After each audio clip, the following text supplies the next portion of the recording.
नमस्कार सर्वांना, श्री स्वामी समर्थ. स्वागत आहे तुमचं माझ्या यूट्यूब चॅनलवरती.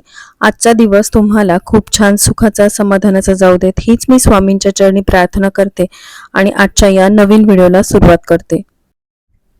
आजच्या व्हिडिओमध्ये मी तुमच्यासोबत पहाटे 5 ते सकाळी 10 पर्यंतचं रुटीन शेअर करणार आहे. रोज सकाळी लवकर उठावं म्हटलं तरी होतच नाही. उन्हाळ्यामध्ये खूप आराम केलेला आहे आणि आता ती सवय नाही राहिली की सकाळी लवकर उठून सगळी कामं आवरावीत. पण आता बॅक टू स्कूल रुटीन मला सुरू करावं लागेल, कारण जर ह्या कामांना वेळ झाला ना तर पुढच्या कामांना आपोआप वेळ होतो आणि मग दिवस कसा जातो तेच कळत नाही. तर नुकतंच मी हॉलची आणि किचनची डीप क्लिनिंग केली होती, तरी पण तुम्ही बघू शकता धूळ किती आहे ते.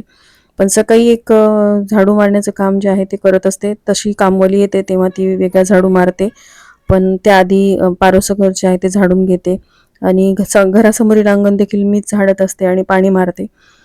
बघा, पाऊस नसल्यामुळे कसं झाडांना पाणी देणं ते सुरूच ठेवावं लागत आहे सध्या तरी. पाऊस पडला की कसं झाडांना पाणी देण्याचं काम तेवढं कमी होतं, म्हणजे झाडांना रोजच्या रोज पाणी तरी ॲटलिस्ट द्यावं लागत नाही. पण सध्या तरी पावसाळा सुरू झालेला असला तरी म्हणावा तसा पाऊस नाही आणि खूप उकाडा देखील आहे. त्यामुळे झाडांना पाणी हे द्यावंच लागतं. आणि घरासमोरील अंगण जे आहे ते रोजच्या रोज झाडून पण इतकी धूळ कचरा, म्हणजे वारा सुटला की सगळा कचरा अंगणामध्ये येतो.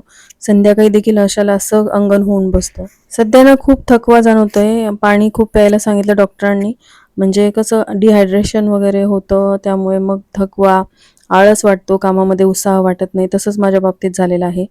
पण आता कधी एकदाचा पावसाळा सुरू होतो असं होतंय मला, कारण आपल्या शरीरातून जो घाम बाहेर पडतो ना, त्यामुळे आपल्याला असं वाटतं की आपण खूप थकलोय आणि काही करण्याची इच्छा होत नाही.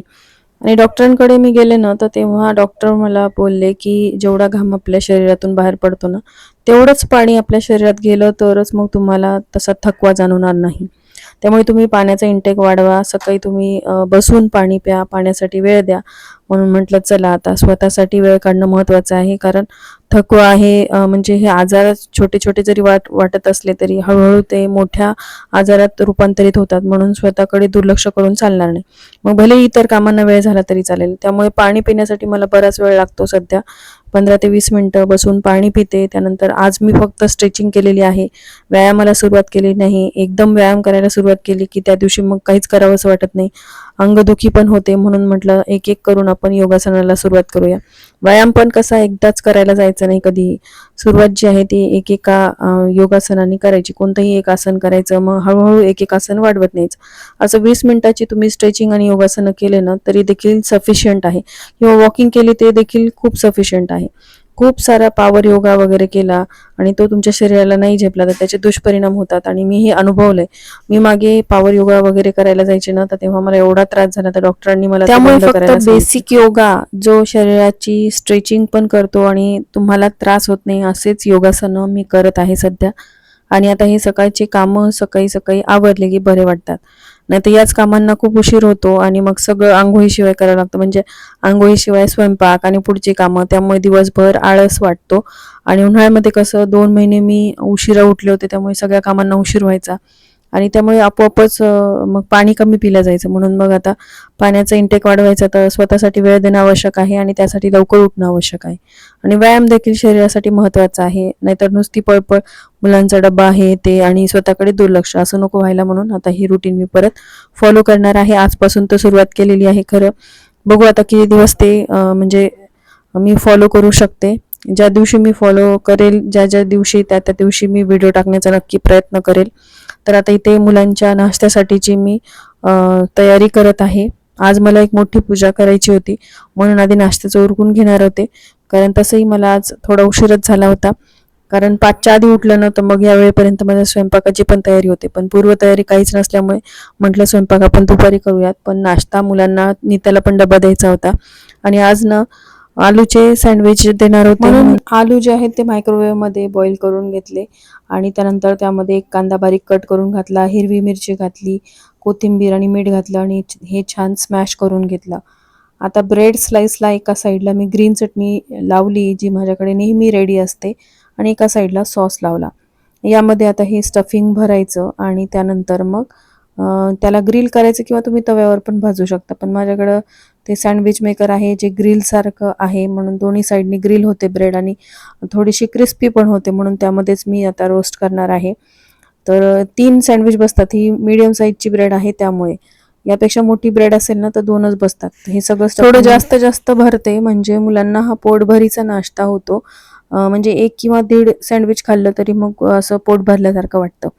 तर यावरती मी ना चीज स्लाइस ठेवलेले आहेत. हे चीज मेल्ट झाल्यानंतर या सँडविचची चव जी आहे ती अजून वाढते. चीज मुलांना आवडतं, त्यामुळे मग चीज हे कंपल्सरी मला कोणत्याही सँडविचमध्ये घालावंच लागतं. आता हे माझ्याकडं सँडविच ग्रिलर आहे. या खाली मी ब्रेड ठेवण्याआधी त्याला बटर लावून घेतलं, छान स्प्रेड केल्यानंतर मग त्यामध्ये हे 3ही सँडविच बसले. कारण आधी सांगितल्याप्रमाणे ब्रेडच्या साईजवरती डिपेंड आहे. मोठी ब्रेड असेल मोठ्या साईजची तर 2च सँडविच बसतात. आता वरून पण मी बटर ठेवलेलं आहे, कारण ते दोन्ही साईडनी ग्रिल होतं ना, म्हणून ते वरच्या साईडनी पण बटर लावल्यामुळे काय होतं, ते क्रिस्पी छान होतं आणि बटरची टेस्ट पण त्याला येते. तर थोड्या वेळासाठी ग्रिल होण्यासाठी ठेवलं आणि काही म्हणजे मिनिटातच हे सँडविच जे आहे ते रेडी झालेलं आहे. चीज पण मेल्ट झालं छान आणि त्याला कट करून त्याला मी हे टिफिनमध्ये दिलं. 2 सँडविच तिला दिले की ते फुल होऊन जातं तिचं पोट, आणि त्यासोबतच एक फ्रूट कंपल्सरी मी तिला टिफिनमध्ये देत असते. तर ती म्हणत होती की मला फ्रूट नको, पण मी तिला दिलंच, कारण नाही म्हटलं तरी मुलं खातात. म्हणजे सगळ्यांचं बघतात ना, सगळी मुलं खात असतील तर मुलंही आवडीने खातात. तर असा हा टिफिन तिचा रेडी झाला. त्यानंतर तिला तयार करायचं होतं. आता ती अंघोळ तिच्या हाताने करते. तिला अंघोळ वगैरे घालण्याची गरज नाही. फक्त केस वगैरे धुवायचे असतील ना तर त्या दिवशी मी तिला केस धुवून देते. बाकी आता ती तिची रेडी होते. आता केस वाढवायचे आहेत तिला, त्यामुळे वेणी घालण्याचा मात्र मला त्रास आहे तेवढा. आता तिला रेडी वगैरे करून दिलं आणि तिला स्कूलमध्ये जायला वेळ होता, म्हणून म्हटलं चला आता उंबरठ्यावरती हळदीचं लेपन करूयात. तसं मी गुरुवारी हळदीचं लेपन करते, पण आज शुक्रवार आहे आणि आज एक मला पूजा पण करायची होती, त्यामुळे मग हे हळदीचं लेपन मी करणार होते. यामध्ये ना मी जो भीमसेनी कापूर असतो ना त्याचा एक तुकडा कुस्करून घालते, गोमूत्र, त्याचबरोबर गंगाजल घालते आणि त्याचं हळदीचं लेपन मी उंबरठ्यावरती करत असते. दिवा तसा राहत नाही शक्यतोवर, पण आज जी पूजा मला करायची होती ना ती पूजा खूप महत्त्वाची होती, म्हणून म्हटलं चला 2 दिवे उंबरठ्याच्या दोन्ही साईडला लावूयात. उंबरठ्याची पूजा करूनच मग मी देवपूजेला सुरुवात केली. तर उंबरठ्यावरती छान हळदीचं लेपन केलं आणि ही रांगोळी ना माझी नेहमीप्रमाणे जी मी उंबरठ्यावरती काढते, जी साऊथ साईडला काढली जाते पहा, शुभचिन्ह आहेत, जी भगवान श्री हरिविष्णूंना अत्यंत प्रिय आहेत, ती शुभचिन्ह मी काढते. वेगळं काही असं उंबरठ्याच्या पट्टीवरती मी काढत नाही. खाली मात्र मी वेगवेगळ्या डिझाईन्स काढत असते किंवा कधी कधी रांगोळीच्या साच्यांचा पण वापर करते. तर हळदीचं लेपन आणि रांगोळी काढून झाल्यानंतर मग आता खाली पण मला रांगोळी काढायची होती, तर साधीच रांगोळी काढली. आधीच उशीर झाला तर बघा ऊन किती डोक्यावरती आले. 8 वाजलेले आहेत आणि उंबरठ्यावरती ना हे असं कुंकवाने 8 बिंदू द्यायचे, म्हणजे हे 8 म्हणजे कुंकवाचे जे बोट आपण देतो ना ते अष्टलक्ष्मीचं स्वरूप आहे आणि उंबरठ्याच्या वरती अष्टलक्ष्मीचं स्थान असतं असं म्हणतात. म्हणून ही उंबरठ्याची पूजा करत असताना हे 8 बिंदू मी रोज देते. रोज म्हणजे फार काही नाही झालं तरी ही रांगोळी आणि उंबरठ्यावरती हे 8 बोटं देऊन त्यांची पूजा करते. एवढंच मी करत असते. पण ज्या दिवशी हळदीचं लेपन असेल त्या दिवशी असं सागर संगीत असतं, म्हणजे दिवे दोन्ही साईडला, त्याचबरोबर धूप दीप असं सगळं. आणि रोज मात्र फक्त हळदी कुंकू वगैरे अर्पण करायचं, म्हणजे अष्टलक्ष्मींचं पूजन करायचं आणि उंबरठ्याला नमस्कार करायचा. एवढं जरी केलं तरी घरामध्ये खूप सकारात्मक वाटतं, फ्रेश वाटतं, म्हणून या गोष्टी कराव्यात. तर आता धूप दीप वगैरे ओवाळून घेतलं. उंबरठ्याचं मस्त माझं पूजन झालेलं आहे आणि आज खूप प्रसन्न सकारात्मक वाटत होतं. बघा किचनचं माझं मागचं दार उघडं होतं थोड्या वेळासाठी, तर मी जिथं पूजा केली होती ना तिथे एक मुंगूस पण येऊन गेला आणि त्या पूजेजवळ गोल गोल फिरला, म्हणजे मला खूप शुभ संकेत मिळाला. आणि आता हे उंबरठ्याचं पूजन झाल्यानंतर लगेचच तुळशीचं पण पूजन मी करून घेतलं. आज तुळशीला ना हळदयुक्त पाणी मी अर्पण केलं. हळद आपण तुळशीला अर्पण करतच असतो, पण असं हळदीचं पाणी अधूनमधून अर्पण केलं तर अँटीबॅक्टेरियल प्रॉपर्टीज हळदीमध्ये असतात, त्यामुळे छान तुळशीची वाढ देखील होते आणि बघा किती छान वाटते ते. असं अधूनमधून आपण करायलाच हवं. तोपर्यंत नित्या पण स्कूलमध्ये गेली आणि तिला म्हटलं सांभाळून जा, कारण खाली धूप लावलेलं होतं आणि रांगोळीवर पाय देशील. तर ती बघा तिला सवय झालेली आहे, ती व्यवस्थित उतरते. आणि त्यानंतर मग मला लाडू बांधायचे होते, तर हे लाडू आणलेले आहेत तिरुपती बालाजीवरून. माझा मुलगा गेला होता आता त्यांच्या मित्रासोबत, ते लाडू सगळे फुटले होते म्हणून म्हटलं बांधून घेऊयात. तर कुठलाही प्रसाद आणल्यानंतर आपण आधी पूजा वगैरे करूनच मग तो प्रसाद ग्रहण करायला हवा. तर तिरुपती बालाजींचं पारण जे आहे ते केलं जातं. खरं तर ब्राह्मण वगैरे बोलावून केलं जातं, पण आता इथे कुठे ब्राह्मण वगैरे शोधत बसणार, म्हणून मी घरीच पूजा केली. तर हे कटआउट किंवा फोटो फ्रेम जी आहे ती मुलांनी आणली. तर ती फोटो फ्रेम ठेवली आणि त्यांच्यासमोर आधी गणपती बाप्पांचं पूजन केलं आणि मग या फोटोला फुलं वगैरे अर्पण केली आणि जो प्रसाद तिथून आणला होता ना तो प्रसाद ठेवला. तसंच आपल्या घरातील काही फळ वगैरे असतील तर ती देखील इथे ठेवायची समोर देवासमोर.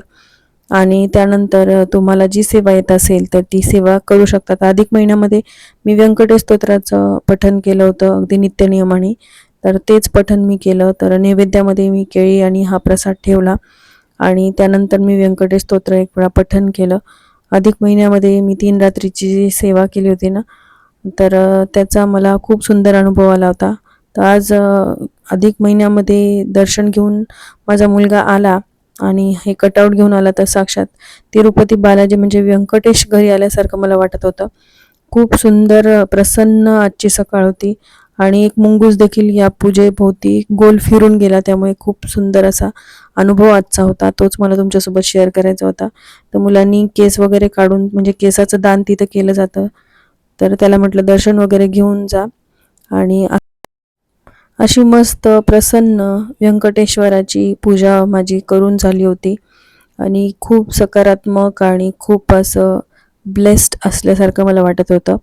तुम्हाला आजचा हा व्हिडिओ कसा वाटला कमेंट करून नक्की सांगा. भेटूया तशाच एका नवीन व्हिडिओसोबत. व्यंकटरमण गोविंदा गोविंदा.